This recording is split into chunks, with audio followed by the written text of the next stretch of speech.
All right, Shalom. I'm going to start off by giving all praises, honor, and glory to Yahweh, Bashem, Yahweh Shai, double honor to the apostles, the elders, the great millstone, peace and salutations to the hopefully elect, coming at you with another lesson to the spirit and power of Yahweh, Bashem, Yahweh Shai. I'm going to start at the book of Deuteronomy, chapter 30, verse 7. And the Lord thy God will put all these curses upon thine enemies and on them that hate thee, which persecuted thee. You see? So the curses that have befallen us, the Israelites, these same curses are going to be applied to whom? The other nations, especially starting with whom? Esau, Edom. Now, I want to read this again, and then we're going to jump to another precept. Deuteronomy chapter 30, verse 7 again. And the Lord thy God will put all these curses upon thine enemies and on them that hate thee, which persecuted thee. Now, this leads me to the book of Psalms, 83rd chapter. It says, verse 2, for lo, thine enemies make a tumult, and they that hate thee have lifted up the head.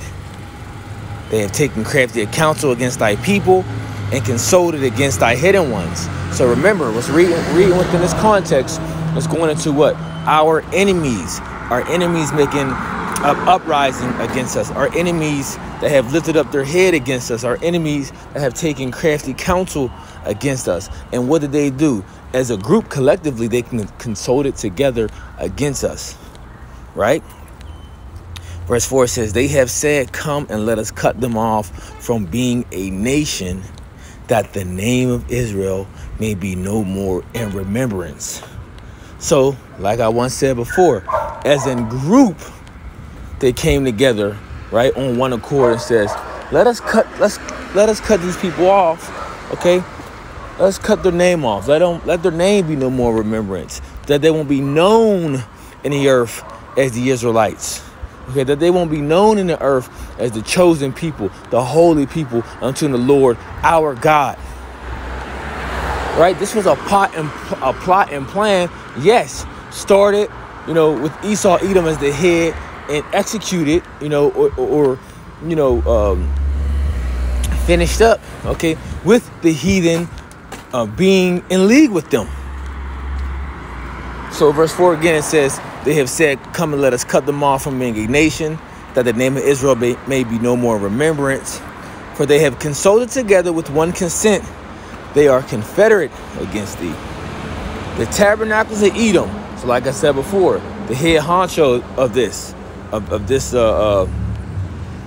organized crime plot against the children of Israel. The tabernacles of Edom, which is a so-called white man, and the Ishmaelites.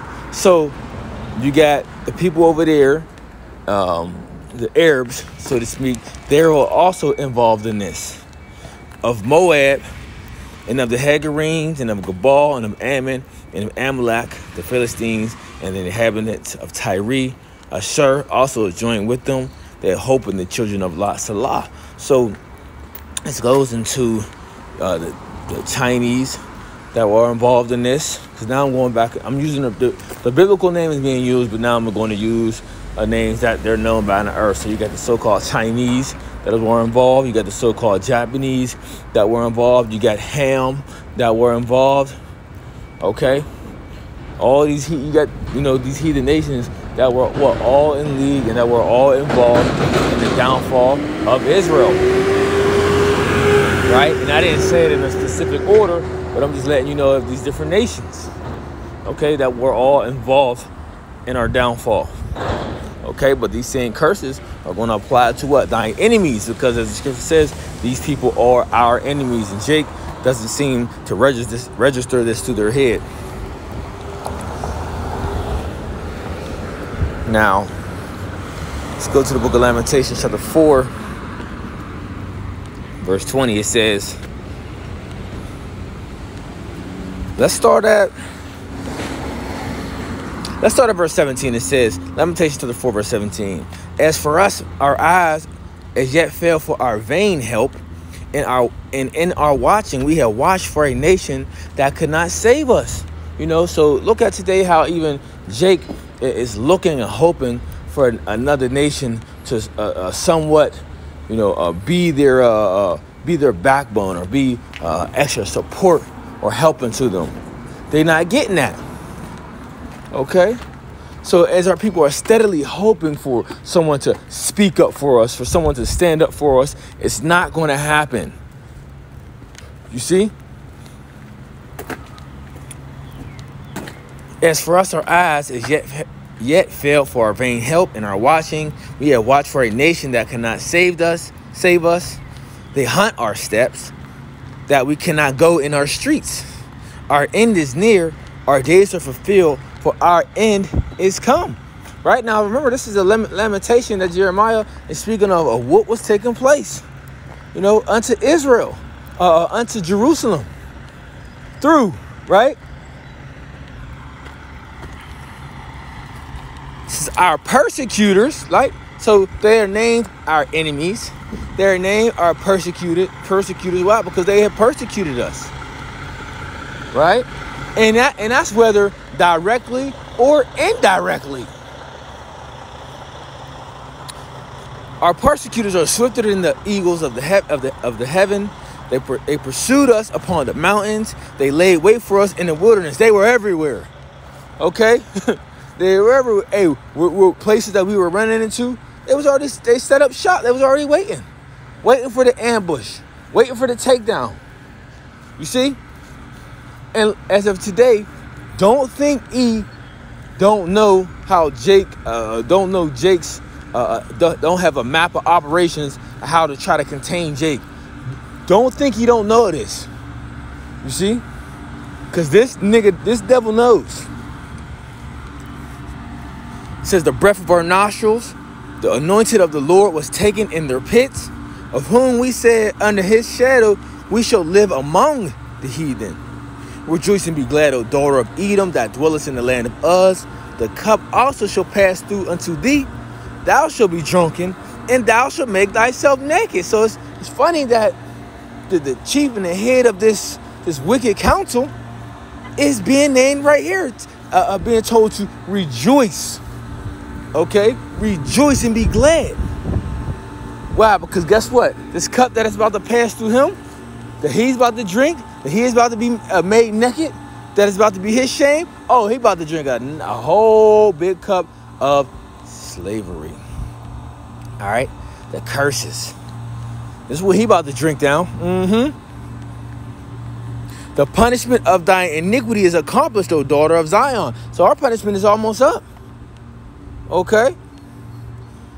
Our punishment is almost up. You see, the scripture said, the book of 2 Ezra chapter 6 verse 9, for Esau is the end of the world, and Jacob is the beginning of it that followeth. What do you think follows behind us being in rulership, us being in a righteous mind state? You see? Us governing the world in righteousness and being establishing the world in the ways of Yahweh Shem Shai. You think you're going to benefit from it? No, you're not going to benefit from it. Okay? Because, and I mean benefit for it, because you people like to run around the earth in wickedness,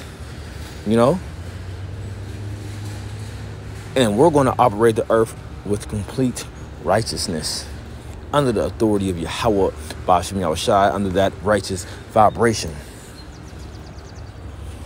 The punishment of thy iniquity is accomplished, O daughter of Zion.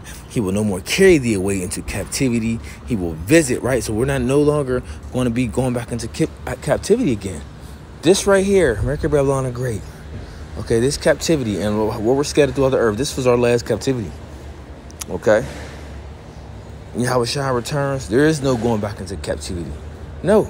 We're going to be joint heirs with Yahweh Shai. We're going to be ruling under Yahweh Ba'ashem Yahweh Shai. You see, and the righteous government that he has set up, that he's going to have set up upon the earth. It says, and he will visit thy iniquity, O daughter of Edom. He will discover thy sins. Yeah. And who's running America, Babylon, and Great? Okay, as the scripture says, for her sins is reached up to unto heaven, the Edomites.